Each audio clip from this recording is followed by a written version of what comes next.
Estimate ఇచ్చిన consultant ఎన్ని బొక్కలు ఇచ్చాడో, ఆ రోడ్డు ఎలాగుందో నీకేడు తెలుసు? నువ్వు రాగలవా? నాతో చర్చించగలవా? నువ్వు 2 సార్లు ఎమ్మెల్యే చేసావు, విప్పు చేసావుదా? నీకు ఇప్పు చూపిస్తాను రోడ్డు గురించి. ఏదో మాట్లాడతావు, నీకేదో జాతకంలో లేదో చూడండి కాబట్టి కింద ఎక్కడో నువ్వు ఎమ్మెల్యే అయిపోయావు. మేము అలా కాదు బాబాయ్, మేము అలా కాదు. మేము కింద నుంచి కష్టపడి ఇంటింటికి తిరిగి వచ్చిన వాళ్ళం మేము. నువ్వు ఒక దగ్గర పోటీ చేస్తే రెండోసారి ఆ దగ్గర పోటీ చేయవు. మాడుగుల దగ్గర పోటీ చేసావు, మళ్ళీ చోడవరం, ఈరోజు ఎలమంచిలి పోటీ చేసుకో. ప్రతి ఒక్కరు పోటీ చేయడానికి అర్హత ఉంటుంది. ఎమ్మెల్యే అయిపోయిన ప్రతి ఒక్కరికి బుర్ర ఉండాలని లేదు.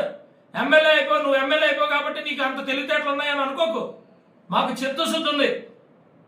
ఇప్పటికి మీరు ఊరికే అండగా తప్పితే పవన్ కళ్యాణ్ అనే వ్యక్తి, ఈరోజు చెప్తున్నా చూసుకోండి, పవన్ కళ్యాణ్ అనే వ్యక్తి స్క్రీన్ మీద కనపడితే కొన్ని కోట్ల మందికి ఆనందంగా ఉంటుంది. దానికోసం మేము సినిమా తీస్తాం. అందులో ఎలా యాక్ట్ చేయాలి నువ్వు నాకు చెప్పుకో. నీ ప్రాసలు, వీటిని నువ్వు నాకు చెప్పుకో, మాకు చెప్పుకో. మీకు మీ జగన్మోహన్ రెడ్డి బార్డర్ దాటితే ఎవడు పట్టించుకోడు, ఎవడు గుర్తించలేడు. మా పవన్ కళ్యాణ్ గారు ఢిల్లీ వెళ్తే అక్కడ కూడా ఒక 2,000 మంది 1,000 మంది ఉంటారు. మహారాష్ట్ర వెళ్తే 10,000-15,000 మంది 20,000 మంది 50,000 మంది వచ్చారు.